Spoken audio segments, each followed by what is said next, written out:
All right, comfy. Okay.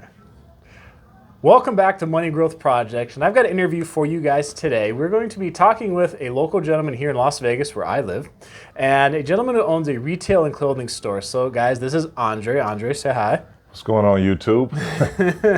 Well, hey, man, thanks for coming on the channel. Oh, man, thank you for having me. Yeah, man, I would like to hear the entrepreneur stories and lessons you've learned that you can share with other people who are looking to grow their income, build a business, all that kind of stuff. So his clothing store here in Las Vegas is called Live at Your Own Pace. There's going to be links for it down below, so you guys can find his website. If you guys want to order stuff online, you can, his social media accounts, and also give this video a like, please, as we go through this. So I'm gonna do my best to try to go from kind of like start of this whole process to where you are today. Okay. So, a lot of this is going to be advice for, younger people who may want to start their own business, their own clothing store, build a brand, logo, all that kind of stuff. So let's start, in the beginning where, with all the knowledge you have now, if you had to start and you had to come up with a business plan or a checklist, and you're like, okay, if I'm going to open up my own store, sell my own clothes, I need to make sure I have this, all these things in line. If you could give someone a cheat sheet, if you will, what would you tell them?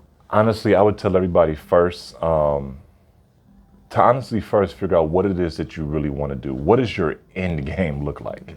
Because if you know what your end game looks like, it helps you to better map out a blueprint for where you're trying to go. You probably have heard of the SWOT analysis, your strength, your weakness, opportunities, and threats, and things like that. And developing a business plan, but really find out who you are marketing to.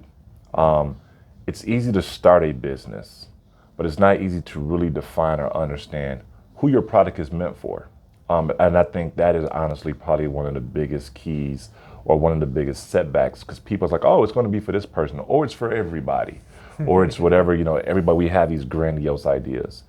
But to be able to do that, kind of set the end game first, know where you're trying to get to. Because when you don't, if you're like me, I just shot from the hip and learned from the start to the finish. I never even really thought I'd be here, inside my own store, because, at that point in time, it really wasn't, I didn't even really think that was possible. So start with the end in mind. Start with the end in mind, because if you know where you're going, if you know what the goal is, it's like taking a trip.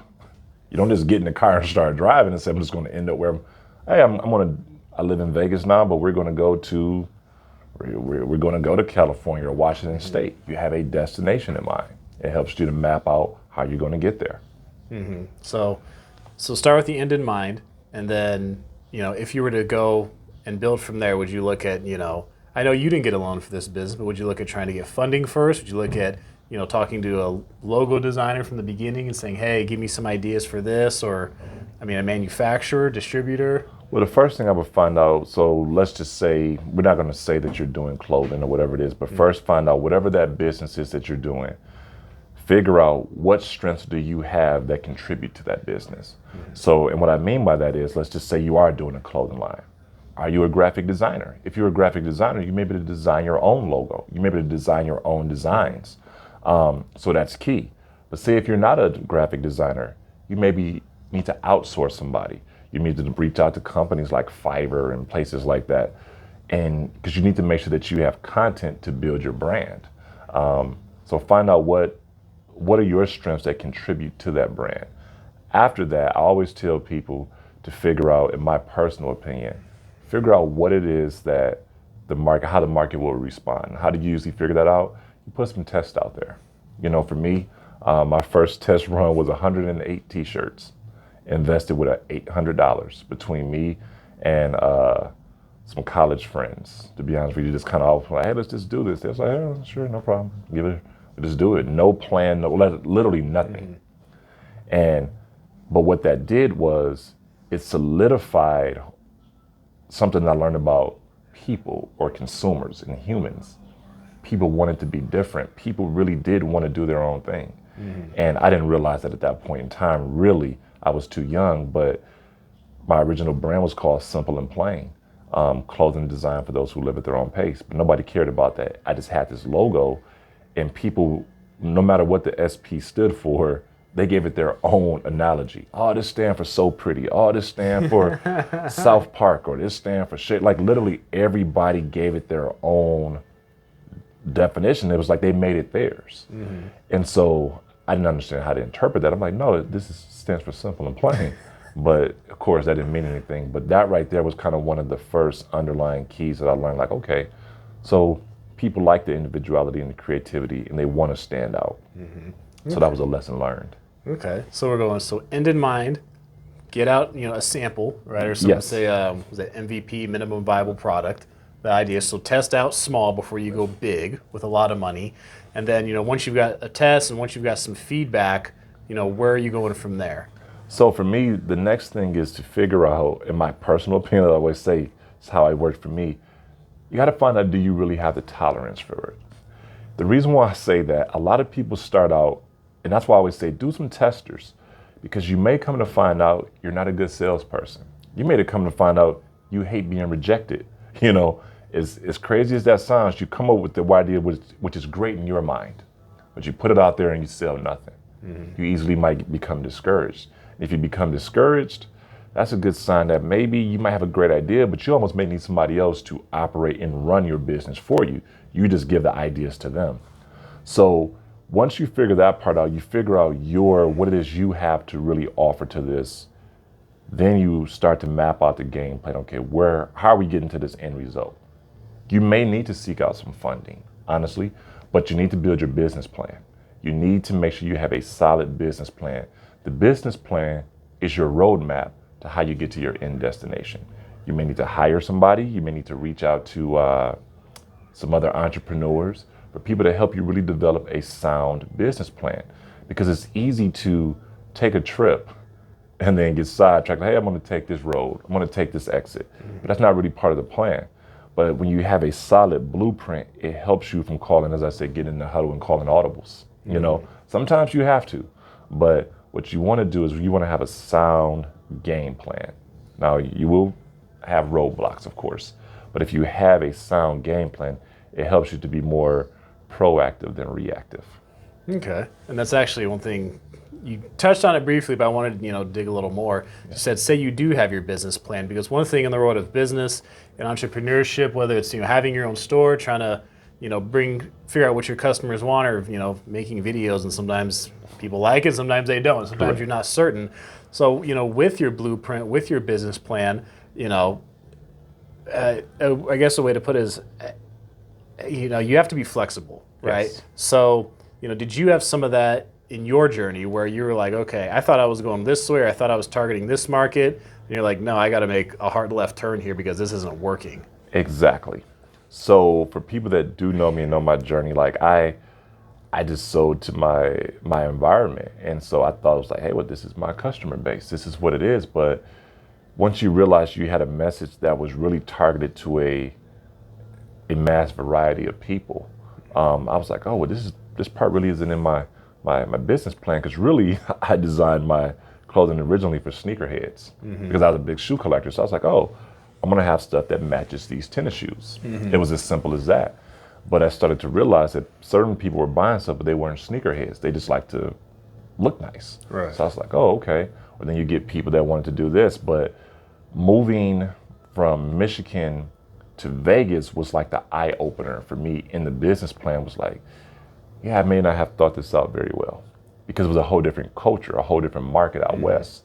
And I realized the slogan, like I said, the tagline of "Live at your own pace" was very beneficial, and it translated and it transcended to, a variety of people, young, old, literally any race and ethnicity. But it was more just like, wow, this wasn't part of the plan. So what do I do now? That caused me to honestly to go back and kind of more so research the market. I did more market research, and sometimes you're going to have to do a lot of reading. You're going to have to figure out some things, because I literally went from being at one point, we were in over 20 plus stores to 0 stores. So, you go from 0 to 20 plus, then you go from 20 plus back down to 0. Jeez. That's not a very,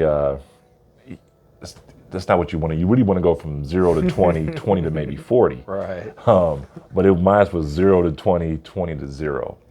And the reason why that was is because I never had a plan. I didn't have anything categorized out like this is what's for this season. You know, stores would ask me, so what's next? So I don't know, I got to go back to the drawing board and see see what we come up with.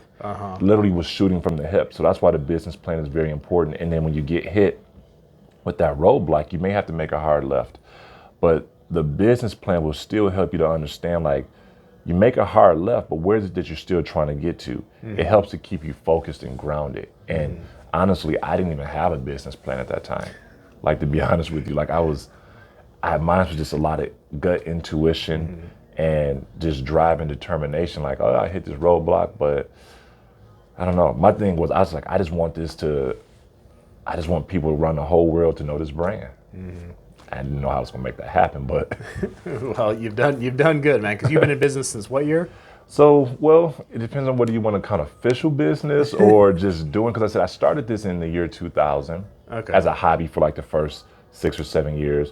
Became officially established. What I mean by that, incorporated and things like that in 2008. Okay, and that's when I moved to Las Vegas. Well, let's talk about something that you had said about, because it sounds like you were doing this, like you said, you wanted to be for people who were like sneakerheads, really big into sneakers like you were. They're like, no, it's people they just want to have a nice shirt. They just want to look good.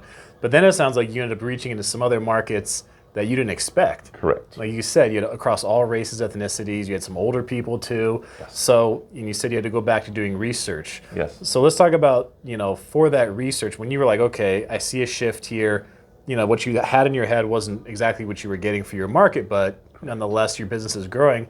What did you do for market research, or how did you figure out where to go when you were noticing a change in your demographics of your customer? So this is where you have to be honest with yourself. And I'm going to tell you the one thing that I feel like most people struggle with is whatever is up here or what they're so passionate about, it stops them from being able to progress because it's like they only see it one way.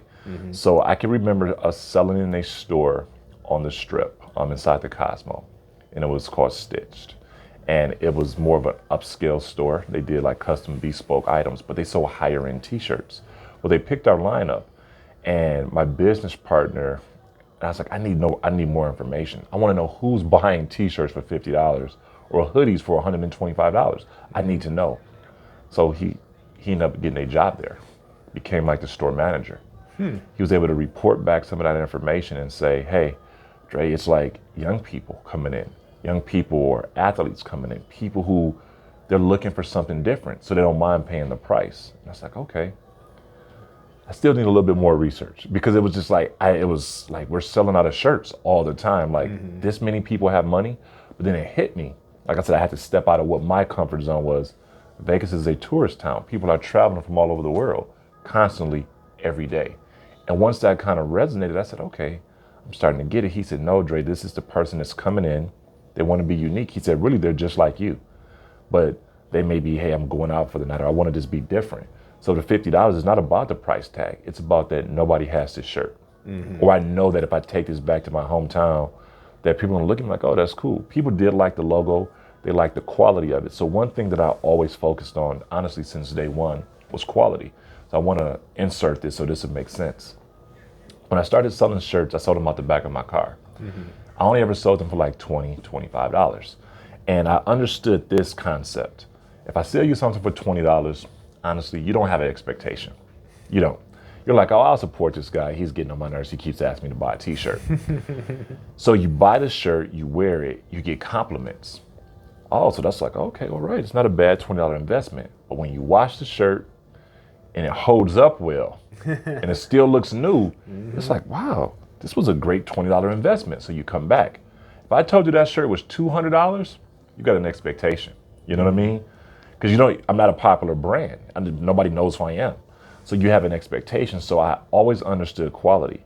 And that was another thing that really sold us, was the quality of the garments. And so our shirts got better over time. I was forced and I was challenged to say, come up with a softer t-shirt, a t-shirt that is more fitted, a t-shirt that accentuates, like the body.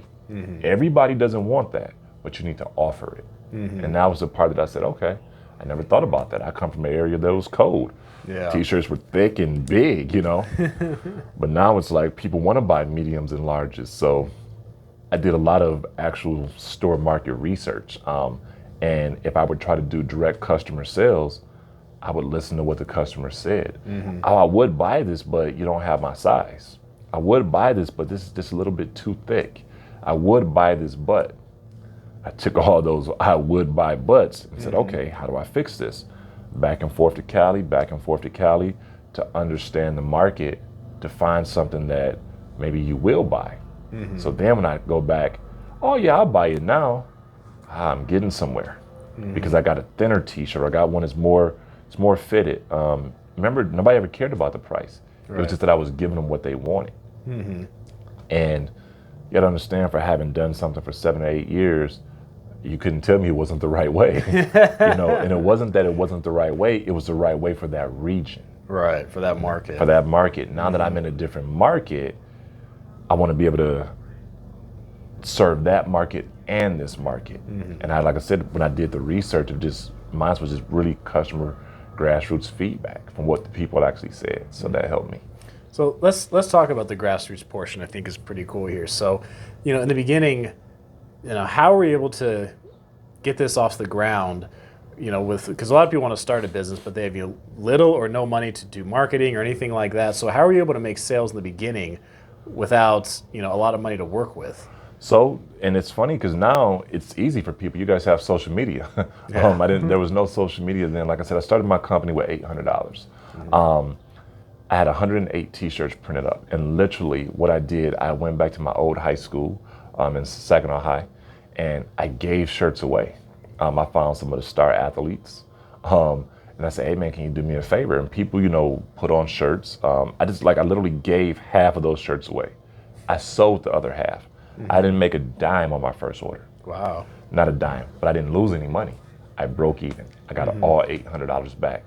And I had 108 people wearing the shirt. You know, so that right there was, I can remember being in the mall, walking around in Fashion Square, and I saw like, oh man, they got the shirt on. Like, yeah, appreciate that. Because it was advertisement. Right. And every shirt was the same. It was a gray shirt with this red and blue logo. And everybody had the same exact shirt. So I remember the second round for me was, okay, how do I lower the production costs and get more product? I remember just surfing the internet, literally just typing in, how do I get T-shirts for cheaper? Wholesale, you know, literally. Right. And I learned something there that was valuable. My second order, I was able to produce 144 T-shirts for less than $800. And that particular shirt, what I did, I said what the SP stood for. So it said simple and plain, jeans wear, although we didn't have jeans, you know, but I offered it in 3 different colors. So now I have variety to give to people. So now it was like, it went hand in hand, what this SP logo stood for and what this stood for. It was like, oh, okay, cool. So then people wanted to buy it. Then I had, of course, cool colors that match sneakers. So that's what I did. I used my environment. I used to go to the barbershop all the time, at least once a week, once every 2 weeks. So I ended up talking to my barbers, and I was like, hey, the twins is side by side. I'm like, hey, man, I want to give you all these shirts. So they was like, oh, this is cool. We respect what you're doing, Dre. Cool. So they would wear shirts and cut hair in them. People would come in, what is this? I saw this somewhere else. Oh, this my guy, Dre. You know, who is Dre? Then they would tell, so they would call me, hey man, you want to come up here? I would just come up there and just literally sell shirts at the barbershop. So it was like a pop-up shop, you know. And that really helped me, man, because what I realized was I had a product, but how was I going to get it to people? Right. The barbershop had constant foot traffic, in, out, in, out. It was just up to me to sell it to them. Then after that, I realized you get the right people wearing your product, they help advertise for you. Right. So then they tell people, oh, I got it from my boy Dre, he started a clothing line. And at that point in time, nobody was doing this. You know, literally, it was really unheard of. Maybe 1 or 2 other people around that time were doing it. So that helped. And so for me, that was my strategy. I used the barbershop, and I used basically, you know, anywhere that I was at, church, events. You know, I was a walking billboard, matching shoes, matching T-shirt. Oh, that's dope. I've never seen that before. Where'd you get it from? Yeah, I started my own clothing line. So it was just, I used my gift to gab and my, you know, my hustle ability to draw people in. That's why when I started off, I said, find out what your strength is. Mine was sales. It is. Definitely. And let's talk about, I still want to stick on the beginning part of your story Yes. here. So, you said it used to be called Simple and Plain. You came up with the turtle logo. How did you come up with your logo design for your clothing? So the original SP, to be completely honest, I was in college. I had a vision that came to me in my head. I saw it clear as day. I took it and sketched it on a piece of paper. This was months even before I did anything with it. I literally, as clear as I see you, I saw this image and I was like, what is this for? So I sketched it. I was like, and I just held onto the piece of paper forever. And I was like, okay, And then one day I was like, yeah, Simple and Plain. So now I'm in college and I'm in the art school. I team up with some guys, honestly, who were dynamic designers because I wasn't that guy. Right. I was like, hey man, I'm starting this line, man. Like I need some help. And you fast forward a guy named Jason, and we were like, when we realized we were going to have to switch the whole logo to go with this, and then kind of switch the name as well. A guy named John had wrote out this little mission statement. Once I was like, hey man, this is the objective of what I want. It was clothing that was clean, comfortable, and confident. I'm a very simplistic guy. I like stuff that's classic. So he understood. He took everything that we talked about. Me and him saw eye to eye on so much stuff. He was like, yeah, stuff that's just clean. His design aesthetic, his eye for it was key. We wrote his mission statement. At the end of the mission statement, it said, clothing for those who live at their own pace. Not knowing that would one day be the brand. And then Jay Hare, he one day would put something in and we started coming up with logos. And this is a very funny story. We talked about squirrels, koala bears, like literally everything. And then, Jay Hare was like, man, we got the story of the tortoise and the hare. That's something that most people, you learn as a kid growing up. This turtle just makes sense. I remember one of my friends was like, nah, Dre, come on, dude. This looks like we selling HMO health insurance. And I was like, come on, dude. He said, it does. He said, dude, this would never work. We need to go with the squirrel, man. We need to try this. And I was like, no. And when the turtle was finally done in Illustrator, like it was one of those things for me, like I'm a very person, like I always typically go off of intuition. I said, this is it. This is it. Now we went from paper to it in the vector image and I saw it. I just knew it was it. I said, and I remember telling one of my friends, Eric, I said, if I walk into a club and my height and my build, I said, I got this big turtle on my chest. You mean to tell me you ain't gonna wonder why this dude walking in here is 6'4", 6'5" with a turtle on his chest? Right. I said, it becomes a conversation piece. I said, this is the one. Okay, man, well, let's just see. Started putting it out there. The rest was history. Because people really wanted to know, like anybody that buys our brand now, literally they tell you the turtle is a conversation piece. And I never knew this many people like turtles. Turtles and tortoises are like spirit animals. People have them. I mean, it's amazing. I never knew that then. I was just a big Ninja Turtle fan growing up. So I was like, oh yeah. Plus the turtles, I was like, yeah, I'm like, go Ninja, go Ninja, go. Like I'm with it. So plus you probably don't see turtles on clothing too often. So Yeah. like you said, it's that conversation starter piece.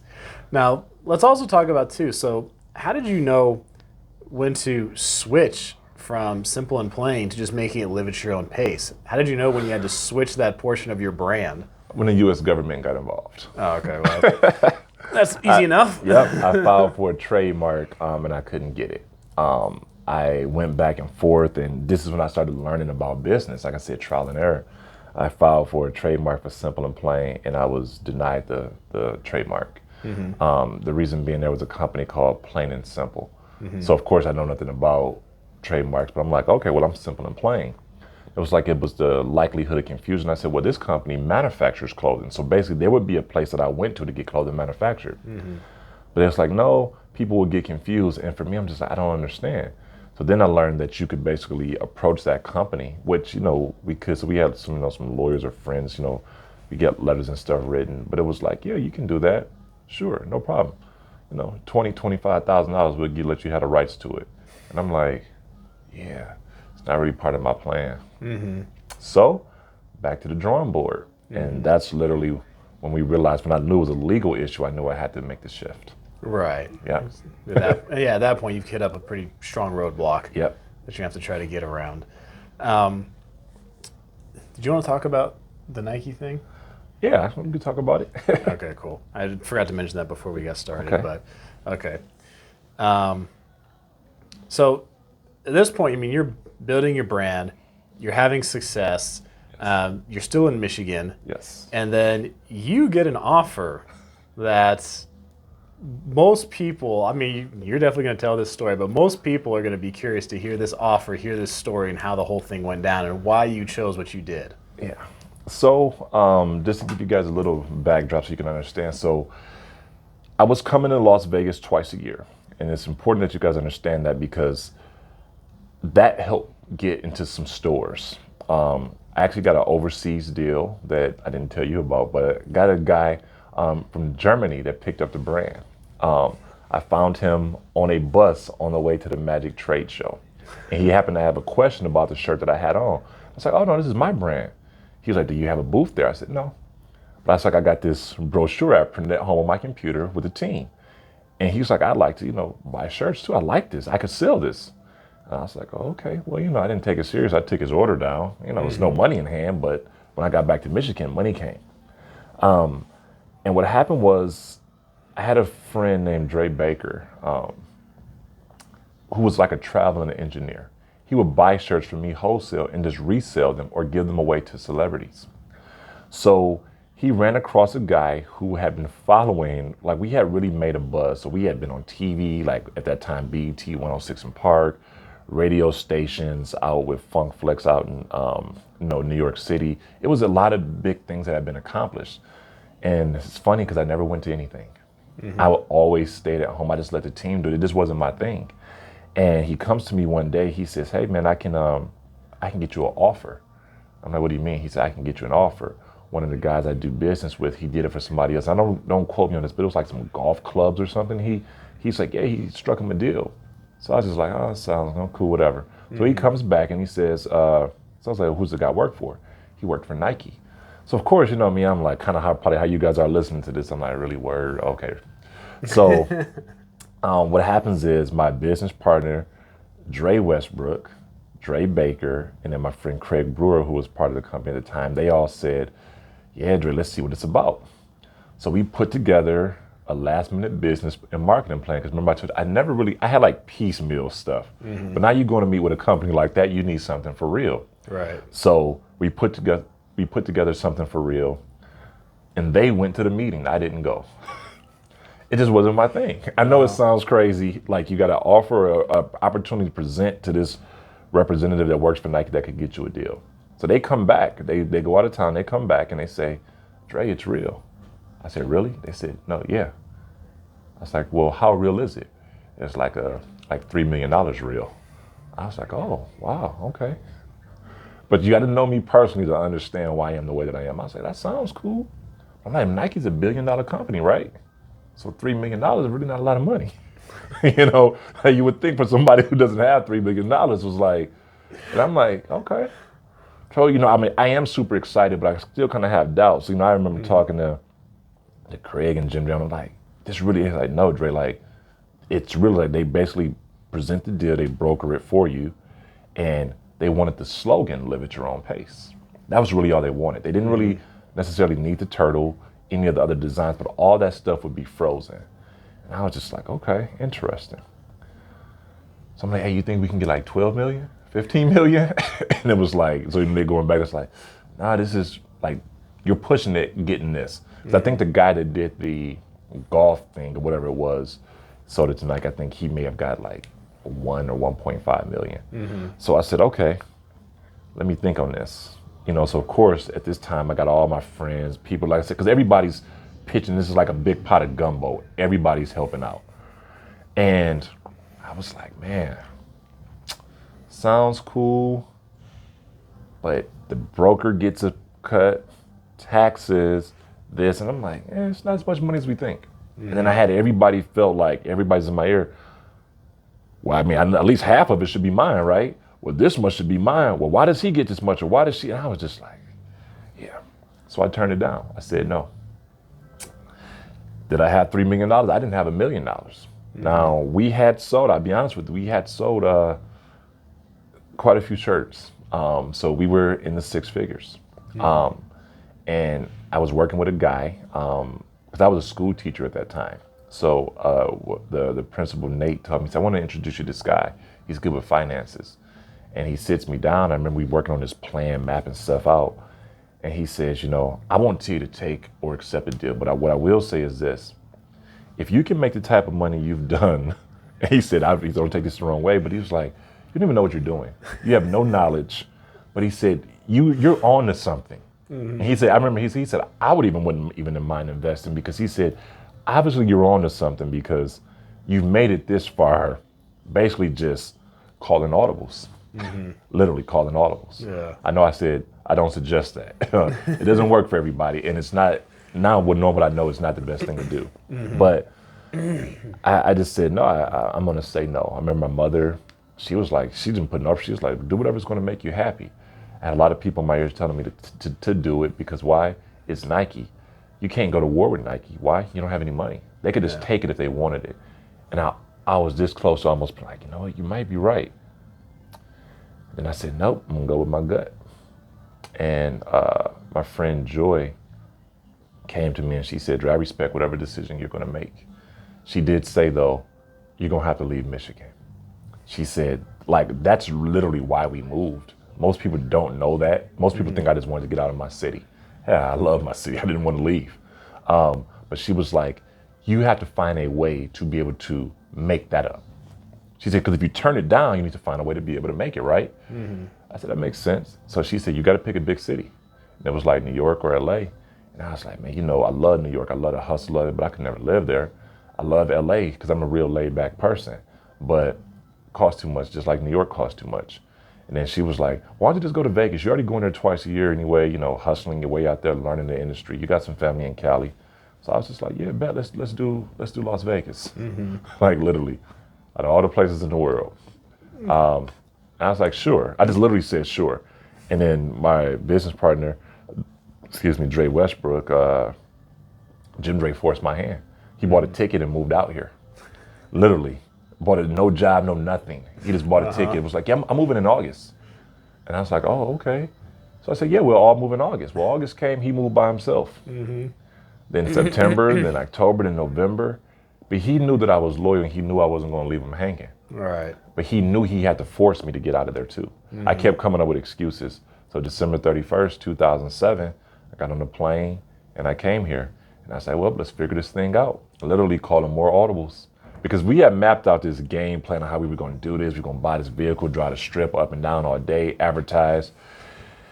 It didn't quite work that way. It doesn't work that way because it was like we had nowhere we were selling the shirts. We were like, we didn't really have a real website at the time. But it was in my mind, it sounded good. Yeah. And then, did you have the trademark of Live at Your Own Pace? Is that why Nike contacted you? So, yeah, I own that trademark. Gotcha. And the funny thing was, it wasn't trademarked at that time. It was only the turtle logo trademarked at that time. The turtle was the first thing that I trademarked. Then I did the Live at Your Own Pace. And it was one of those situations to where I think it was just a concept of what the brand was representing. Because it was, like I said, we picked up a lot of momentum. A lot of momentum. I almost say sometimes I do have some regrets because I feel like I should have went to the meeting. I should have got a chance to really absorb it and see for myself because I'm a salesman, Maybe but I wanted other people to speak for me because I was too cool, I was just like, no, I'm like, literally, I was like, no, I remember being like, my friends, they went on 106 and Park on BET. I was like, you guys are on 106 and Park. And I was like, no, I'm here with you. I was at the barbershop kicking it in Ann Arbor at the time, in Ypsilanti, actually, watching it on TV. I was like, man, we really on TV. But I'm sitting here kicking it with y'all. It was just, that's how I was tied and connected to the people that I was dealing with hand to hand, man. So that was my foundation, Hey, so you made a long trip from that foundation to having to get into the business world and learn a lot along the way and how to do more formalized structures and that kind of thing. And correct. And speaking of formalized structures, when it came to trademarking, so you talked earlier how you ran into the legal hurdle with Simple and Plain. How did you go about trademarking Turtle, Live at Your Own Pace, all that kind of stuff, so you had that legal protection? I did it myself. No lawyer? No lawyer. Wow. I figured out how to do it on my own. I told you, man, you have time, I researched and I read. That's what I tell you. I did a lot of this on my own because I wanted to know. Everybody wanted money. Everybody wanted money, and I understand why now. We have an accountant now. We have a lawyer now. Right. We have a formalized business, but I wanted to learn things on my own because I'm like, man, I can do this on my own. And knowing what I know now, like I tell you, I remember the amount of time I spent researching the turtle. It's ridiculous. Because I had to learn how to do it. Because in a lot of it, honestly, it was pride. I'll be completely honest and tell you guys. I filed the Simple and Plain trademark and it got rejected. So in my mind, I was like, I can do this. Yeah. I'm smart enough to do this. I'm going to make sure I get this. And when I remember getting that certificate back in the mail, it was like I had just hit a home run. You would have thought I just scored a Nike $3 million deal. Because once I was like, I was like, yes. I had the registration serial number. I was like, I did it. I knew I could do it. So it was just like, I learned. I was that guy that wanted to be able to say that I did it. Jeez. And how long have you had the trademark for now? Oh, man, over a decade. Because with trademarks, a lot of people don't know they live and die. So you have to renew them. If you don't, they die. So they're a living thing. So for all of you out there that have trademarks, don't think because you pay one time that it's good. You got to keep it up. So that's what they call them. They have a registered agent. And that's what lawyers do. They help keep you informed. Like, hey, your trademark renewals come and due within a year. Make sure you pay that because it's easy to let that stuff lapse. And before you know it, you have a great idea. If they call them, they're living and they're dead. And now it's dead. Jeez. So let's talk too about, so now you've, had the deal with Nike, had the offer from Nike you turned down. You chose to come here to Vegas, Yes. Open up shop here. How did you actually find your first retail location, and switching retail locations over time? How have you been able to do that? And, how's that process been for finding different places to sell your clothes? Man, it's a lot of luck, divine timing. So as you guys remember, let's backtrack. I told you Dre Westbrook, he moved to Vegas in August. His first day his first day here that he moved here, he went to a party. Literally, I think fresh off the plane, he met somebody. That person was a game changer. That person ended up becoming the owner of the first store we were ever in Stitched. So that person, like I said, ended up giving Jim Dre a job. So we presented to that store 3 times and we got rejected 3 times. It was the 4th proposal when they accepted us. Because why? I had finally figured out the fabric. Like he said, in order to be an art store, you got to have a higher end product. Right.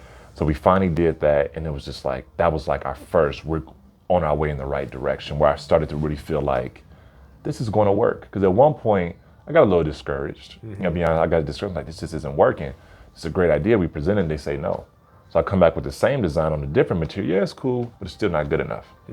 So I'm asking Dre, I'm like, what is it going to take? He said, Dre, we need a better product. I'm like, well, this is a great product. Like, I don't know how much, well, where do I get this product from? Because they're not telling me. Right. Well, like I said, research, man, you got to dig deep if you really want something. But the thing about, for you guys listening to this now, most of this information is available to you. You can call people, it's like within arm's reach. Yeah. Then it really wasn't. So by that 4th presentation proposal that he called me, he said, Dre, they accepted it. I said, really? He's like, yeah, these are the terms of the deal. It's like, wow, it's the same stuff. It's just on a different shirt. Yeah. And we went in there. So now it's like I got anxiety because now we got to live up to this expectation. It has to work. And I remember the shirts being put in the store for $40. We didn't do a wholesale deal. We did a consignment deal, which was great for us because we got $20 a shirt. Had I wholesaled them to them, we would have to sell something to them for like, say, $12, $50, $13. Right. Well, they was like, yeah, when they sell, you'll get a check at the end of the month. And the shirts blew off the rack. So we did them again. They blew off the rack. So then they said, yeah, we're going to up the price. So we got more now. They upped them to $45. It's like, oh, wow. They sold even more. I was like, we might be getting a little greedy, Dre. And he said, nah, man, they're going to sell. They sold it out again. Then they moved them to $50. So now I'm getting more anxiety. I'm like, hey, we shooting ourselves. Well, getting outside your comfort zone. Yep, outside. But guess what happened? They sold even more. Now, if I told you, that's when, if you remember what I said, I was like, Dre, who's buying this stuff? Like, literally, who's buying this? I need to know who's paying $50 for a t-shirt. Then we put hoodies in there. Hoodies were like $125. I'm like, who buys this stuff? And he was like, oh, well, Dre, we had a young guy come in today. He's about 30. He spent $700 or he spent $400. I'm like, buying what? And he was like, oh, he bought a hoodie and 4 t-shirts. And he said, oh, I love your brand. I love it because nobody has it. So you come to find out some of these people are movers and shakers in Vegas. They were working in the nightclubs. They were working at the casinos or whatever it was. They were called like tastemakers. They were trendsetters. They were what? Living at their own pace. They were doing their own thing. So we did that deal for about 2.5 years. And then we got presented where, like I said, the original brand was founded on sneakers. So there was a sneakers shop inside of Mandalay Bay. And Dre had met somebody else. And I said, hey, man, I need a meeting with this guy. And he was like, okay. I said, I want to get inside of there. And I talked to the original guy. Then he said, I can get you a meeting with the owner over at Suite 160. So I said, okay. I get the meeting over there. And he's like, yeah, I'll give you a shot, see what you can do. Same type of deal. So a lot of people don't know this. We were in there, I think 2-3 months. And we were basically on the verge. We were like on life support. He was going to pull the plug. He's like, you're just not selling. An opportunity came to do a gift bag giveaway. And I was like, well, what does that mean, Dre? He said, we need to give away about 70 shirts. I said, just give them away? Yeah, we're going to put them inside the gift bags. I'm like, who's getting them? All the movers and shakers, like the people that run and work the doors at the nightclub, the cocktail waitresses, all that stuff. So in my mind, so I basically just want me to take a bunch of money and throw it in the air. He said, but Dre, I said, man, I said, okay, you know what? I'm going to do it. I'm going to do it. I was like, at that point in time, I don't even know if we even really had the money to really fund it. But I came up with the money to fund it. And I did it. The very next month, we had our best sales month ever in the store. Because people knew where they could get the product from now. Right. So it's like, oh, this is making sense. You got to put it out there. Long story short, we ended up being in that store with that deal with them for about 5 years. Jeez. We had basically our own, they gave us our own section in the store. People would come to Vegas, intentionally go to Suite 160 to buy our product because they knew they could get it there. Jeez. And after that, we started doing pop-up shops at different places. And Container Park came up and it was like, hey, I want to give this a shot. I want to see what we can do if we can make this happen. And the opportunity came here. So I said, now let's just focus on us. Let's just see if we can really make this happen our way. Because we had actually done a pop-up shop here in Container Park. We bought a guy's store out for a whole week. We had success in that week. And I said, man, this will work. It wasn't the consumer who I thought was buying. It was people that was coming in like, oh, I love turtles. Or older people that was like, they understood this whole mantra of living at your own pace because they've lived life. Right. They understand like, man, you only get one of these things. Do it your way. Quit trying to please everybody else. So it was one of those things where I said, this is going to work. And we got the opportunity to open up a store here inside the park. And we've been here now, come August 8th, it'll be 5 years. Jeez. Yeah, so I said, our story's interesting. It is, man. And, you mentioned something earlier about getting rejected several times trying to get into stores. So, Yes. What is that process like when you're brand new, you're trying to get your clothes into stores, you're trying to write a proposal, you're trying to convince the owner of the store, hey, I would like to put my clothing line in here. What was that process like just trying to get in the door of some of these stores? It was discouraging because you get rejected. But what you realize is you're going to get a lot of no's, and you have to be built for the no's. As you remember what I said when we first started, you got to know what you're built for. You got to make sure that you have the tolerance for this. Because I said some people start and they get losses off the back, as I call them, but they're really their lessons. It goes to show you what you're made of. So for me, it was just kind of like, why are you rejecting this? I respect your decision, but I need to know why. Tell me why so that I can do what I need to do so that you can say yes. Right.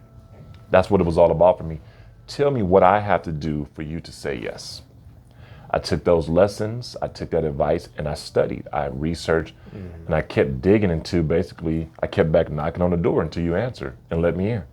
Did you find that most of these store owners were willing to tell you, like, listen, I said clothing is too thick, or this design looks funny, or whatever? We're most willing to give you feedback. Yeah, you would get feedback, but the one thing you have to understand, and I respect it now, owning a store owners care about one thing, and that's money. Will your product make me money? Because when they buy a product, understand they're buying a product now. I'm not speaking on the 2 stores we were in or anybody else, but most people, you buy a product because it's going to generate revenue for your store. You may not even love the product, but if your consumer loves it, that's what you're in business for. So they'll buy it. I remember going to LA. I was actually in Long Beach, and this is when I was this was before we even opened our store. See, our store really opened because we got a lot of other rejections as we were trying to grow the brand as well. I was in Long Beach. I don't remember the name of the store, but the guy had an appointment. He said, I actually love your brand. He said, your quality is better than 90% of the stuff that I sell in my store. So I'm thinking like, yeah, we're going somewhere. He's telling me good stuff. He said, man, your story is amazing. Yeah, but I can't give you a chance. And I was like, it was like a shot to the heart. I'm like, well, why? He said, nobody knows who you are. He said, I got to keep my door open. I got to keep my employees fed. I got to keep the lights on here. And he was like, this stuff over here, he said, nobody cares about the quality. It's selling because of a name. And I remember he told me, he said, you need to get somebody famous or get somebody behind you. He said, I gladly pick it up, because he said, I actually think your idea is great. He said, but I can't afford to take that gamble when I know people come in my store. And like he said, unfortunately, they don't live at their own pace. They don't think it there for themselves. They think based on what does social media say? Right. What does this person say? And I was like, that makes sense. And once I understood that, I was like, okay, I got some more work to do. I have more work to do. I have to do more research. So for me, I was just used to being rejected. It was just like, it's part of the game. And so for me, this is part of getting to where I want to go. So I guess I'd say I was built for it.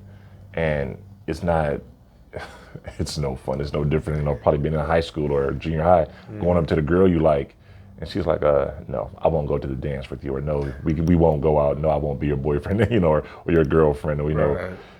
It's basically the same thing. It's a confidence killer. But you got to remain strong. That's why I said that blueprint, that roadmap of knowing where it is that you're going, what's the end result, will help take you a long ways. Because you'll constantly keep going because you know what you're in it for. Well, and one thing, you've graduated from all that now to having your own store. Yes. And now in almost 5 years of being here in this location with your retail store, you've never had to take out a business loan. No, so we got an investor. Okay, so I was wondering how that whole process unfolded. Yeah, we got an investor. Okay. So along the way, during this trial and tribulation of being here in Vegas and meeting people, back to Jim Dre again. Jim Dre, one of his frat brothers, his brother happened to inquire about the business. Like, what is this whole thing about? So they were, I think, down in Miami for a bachelor party, and Dre gets back and he says, hey man, I might have what you asked me to get, because that's what I asked him. I said, man, seek us out some funding, like literally. I'll take care of this other stuff, but seek us out some funding, because I have basically been bankrolling everything on my own. Right. And he just one day was like, hey, he wants to have a meeting. A guy named was Greg. I said, okay, cool. I said, let's have a meeting. And kind of I'm talking to you guys out there in the YouTube world. I talked to him about the business, what it was about, and I don't know, maybe I sold him. Maybe he, he looked at it, he said, man, this is a good opportunity. This guy's on to something. And he came in to offer a capital injection, but also some business structure to really help us, because that's kind of what he did for a living. So, that helped us. Did you come to him with a business plan, with financials and all these documents, or was it more like, hey, let's just talk about the idea, and then he's like, I can help you with that portion? Well, it was kind of a little bit of both. We did have some information. We had some bank statements. He had to look over everything. He had to dive into the business to kind of really see, like, is it even worth his money? Is it even worth his time? So it was a little bit of both. I won't say we had every single thing that was needed, but I think we had enough. And we talked, and I just think it's kind of like, how sometimes people, they go off and like, this guy's on to something, or this guy's, and this is a good idea. It's almost like a stock. You might read some information like, yeah, I know the valuation of this company is this, but this almost has like a value of something that you can't really put your hand on just yet. Right. Then 4 or 5 years later, it's like, boom, it blows up. I'm like, yeah, I had it right. Well, that's interesting because, you're in a point where, you'd like to get some capital, you want to get some more money for the business to help it grow, so he's interviewing you to see if it's worth his investment, but also, you're interviewing him to see, because an investor may want more percent than you're willing to give up. They may have all these terms you're not willing to agree with. So, Correct. I mean, how are you able to talk to him and see, okay, this is an investor I would like to have, put capital into my business? It's something that I'd never really done before. I just knew at that point in time, honestly, I was like, man, I just got to make sure I maintain, majority ownership. That was my mindset. Right. And I just knew I just didn't want to give up my baby. You know what I mean? Right. And so I went back, I talked to some people I knew in business, did some more research, and kind of from there, it kind of helped me to say, okay, this is how we can come to terms, with this. So, we came to a mutual agreement. I'm like, hey, this percentage, this amount of money, this is what we'll do, and this is how we'll move forward. So once I was comfortable with that agreement, he was comfortable with that agreement, like the rest was history. I mean, it worked out well for you. I mean, would you recommend people take on an investor if they're looking to grow a business, or? I would say yes and no. Okay. Yes, in the sense of if you don't think you can really, or if your business is at a point that you need to really scale it, and if you don't think you can get that capital on your own, or because there's other ways that you can raise capital, but if you don't think that you can really do it on your own, then you might want to reach out to somebody. But it's like Shark Tank. You know what I mean? Yeah. People go on Shark Tank. Sometimes people, sometimes the sharks come in and they want the majority of their company. But of course, they're offering them substantial amounts of money as well. Right. But no, in the sense of if you really have the ability to get access to capital. I mean, sometimes you'd be surprised. You could literally do things along the line of, start selling off some things that you have, and you'd be surprised you might have a bunch of junk, Asset sale. Yeah, asset sale. You might be able to liquidate some things like, man, I just raised, $150,000 or whatever. Or you may have money left to you in a will that you didn't know about. I mean, seriously, it sounds crazy, but a lot of it depends on the amount of capital you need too. Because sometimes, I'm just throwing numbers out there. If you need $1 million, it may not be that easy to come across $1 million. Even if you got assets to sell, you probably don't have $1 million worth. But if you meet somebody and they have that type of money, then that's where you almost have to kind of have to know business and say, okay, these are going to be the terms. You might be giving up I'm just using 20% of your company. Like, okay, this might be worth it because now, remember, my roadmap is this. My end result is over here. This is what $1 million can do for our company. So yes, it would be a good idea. So I think it just depends on your circumstances, where you're at in the business, and what role that investor plays as well. Because some people really would just inject money into you and then let you do your own thing. Right.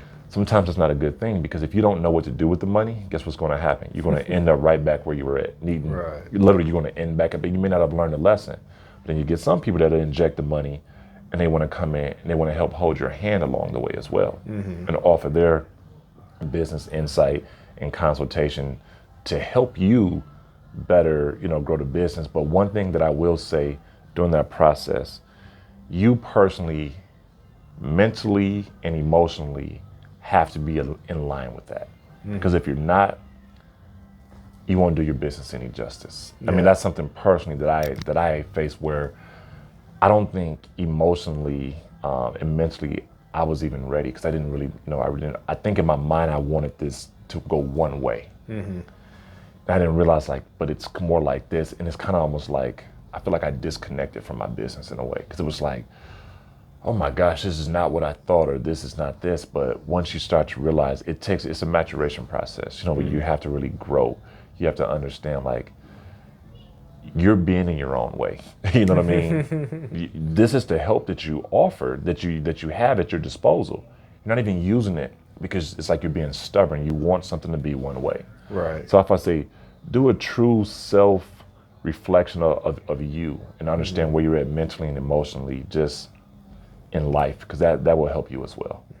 Geez, well, I mean, all of that story has led you to where you are, today in this store. Yes. And, I did want to touch on the fact that you're also an owner operator, because some people, own their business, they work in it a lot in the beginning, and then once it can run itself, they're kind of hands off, they maybe go to another business or whatever the case may be. Yes. But even with your success, you've chosen to be here in the store, Yes. continue to come in and continue to work here. Yes. So what, when you come in here and you open the store and you're working, what is your checklist? What is your day like as the owner operator when you come into the store? So for me, it's important to be here right now because we're here in downtown Container Park. We're a small business. People like to see, which I didn't realize that, people like to see the owners or like the designer, so people like, you're the owner, like, yeah. The designer, I'm like, yeah, which is not a big deal to me, but to them it's huge. So for me, it's like, I get in here, open up, start the register, might make some posts, do some social media posts like, hey, everybody, send out positive vibes into the universe. Let people know like, hey, I'm here. Right. And after that, it's just like, I'm ready to tackle the day. I'm ready for people to come in, ask about my story. I'm ready to share my journey. And that's what I realized when most people come in to live at your own pace. It's like, I can share my story with them. We have a video that we play. Sometimes people just want to ask me questions. So it's like people can come in and pick my brain like free of charge. Seriously. Right. And I realized that gives value to the people. And people come in. I mean, I've been asked to autograph shirts, canvases that we sell, take pictures with people. I mean, I've literally had people FaceTime like their significant other, their friend, like, hey, I'm standing here with Dre of Live at Your Own Pace. And they're like, who? And I'm like, yeah, I know, right? Like, who's this? But it's like, but for them, I was like, no, it's so cool. I'm like, so the store you're in, he owns that store. Like, look at this shirt. That's such a cool design. Yeah. He did it. And I was like, hey, God, I'm just like, hey, what's up? So, it's basically my way to give myself to the people to say thank you. Because I always tell people, without, as I call them, the layout fam, we don't exist. I'm just a guy with a cool idea. I need people to buy the product and share the message with other people so we can continue to grow. So it's not much for me to ask to be here. Could I just be at home probably doing nothing? Probably. Yeah. It doesn't serve the business any good though. So I try to give myself, come in here at least, 4 days a week to give myself to the people, make myself available. Right. Literally so, and let people know like I'm selling people the ability or like I say, the confidence, like, no, you can do it. Like, I'm a regular human being like you, no matter how much money we've made or haven't made. I'm accessible. Like I'm relatable. I want to be able to relate to the people. So that's why I'm here. And one point as I talk about your growth and going from your first 100 or so shirts you were selling at giving to people at your high school, selling at the barber shop, all that kind of stuff, to now you have your own storefront, and now you've gone into the digital world. You have your own online store, right? Yes. Yep. So how did you go about that process of taking everything in the physical world and now building an online store to sell your clothing line? So the good thing about that is through this process, I know you guys are interviewing with me, but I have a team. That's the thing. Like I said, having Greg on board, Jim Dre. We have Wendy who handles most of everything at layup.com, like our orders that go out. There was at one point that I was actually handling all this stuff, but when we got the capital injection, it allowed us to now kind of delegate certain responsibilities and jobs. Like, hey, we're going to take some of the stuff off your plate, because literally I'm one person. I can't be everywhere and do everything great. So it's like you focus on the designing, and then just being in the store. You focus on this part, we'll focus on this. And you learn that through taking, online courses. You learn what it takes to grow a online retail store. Like 2020 with COVID was our best year in online sales in the past few years. I mean, the Layout fam really showed up and rallied behind us. We got more creative. We used social media to our advantage. Like a lot of things that weren't at my fingertips back in like 2001, 2002, right? They're at our fingertips now. So we're learning that, we're studying that market. As I said, remember, we're reading and researching, going back, doing all those things. That's helped us be able to develop a successful online store. And we use Facebook, we use Instagram. We're getting ready to get back heavy into Twitter. And we're getting ready to do one thing also too. We're going to open up our own room on Clubhouse, for those of you that know about Clubhouse. So we're going to have our own room that we're going to be in there just talking about what it means to live at your own pace. So we're just connecting with the people, and everything draws back to the website. You know, we offer free shipping.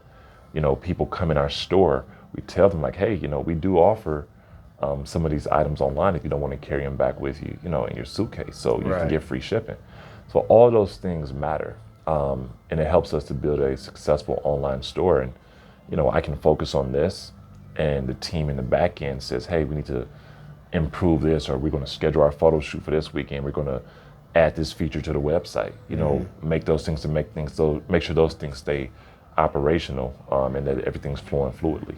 So I mean, really, it took a team to get your website up to be selling clothes and, you know, all that kind of stuff. Yeah, we had a website before, don't get me wrong, but it had a lot of limitations. Right. Yeah, we were making sales, but now if you want to grow and scale your business to be, you know, where you can handle volume, you're going to need a team, because you're going to need people that can handle orders. You got to learn there's certain things that you're going to have to add to that website to make it to be able to handle large orders, and being like, you know, we got a lot of international business now.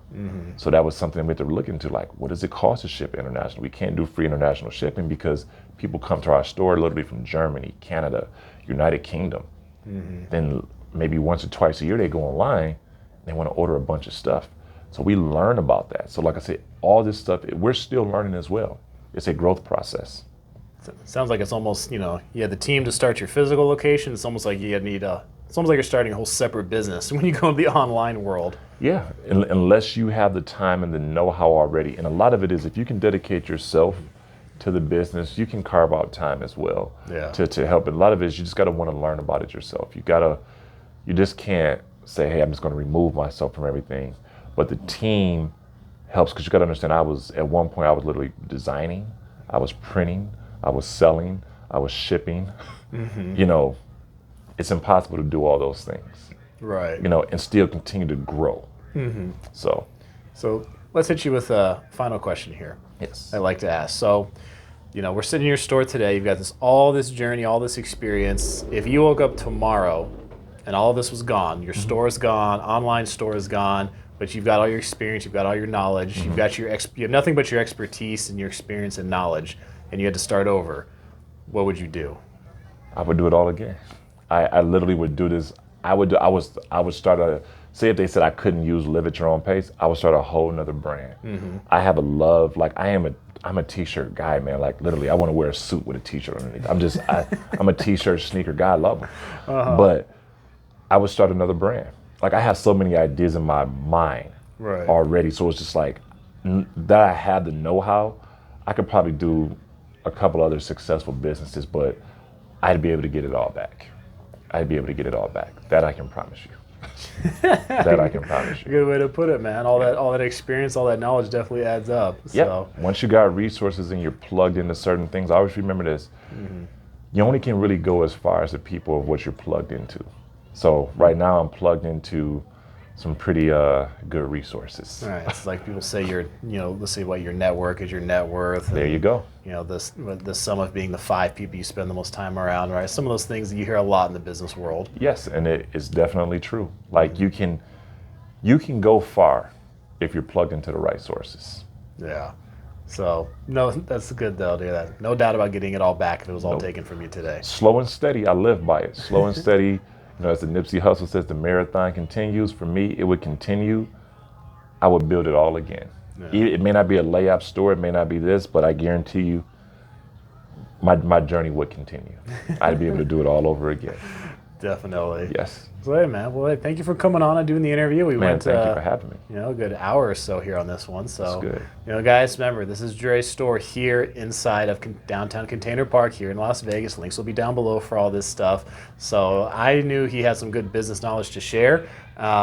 But you know, even more than I thought. Yeah, even more. You've been here for a while. I knew you had experience, man, but you definitely gave some good insight, man. I really do. I do appreciate it. So, and hopefully the listeners found some value in some of it as well. Oh, I think they did. Okay. I'm definitely sure that they did, man. Right. So, Dre, one last time, thank you for coming, man. I appreciate it. All right, man. Appreciate it, Jacob. And I just, you know, I really just thank you for this opportunity for letting me know, get the business and get my story out there. Oh, you're welcome, man. So, guys, we're going to sign off from here in downtown Container Park in Las Vegas. If you guys want to come to live at your own pace, you know where to come right here, and you may even see Andre in here when you're coming in.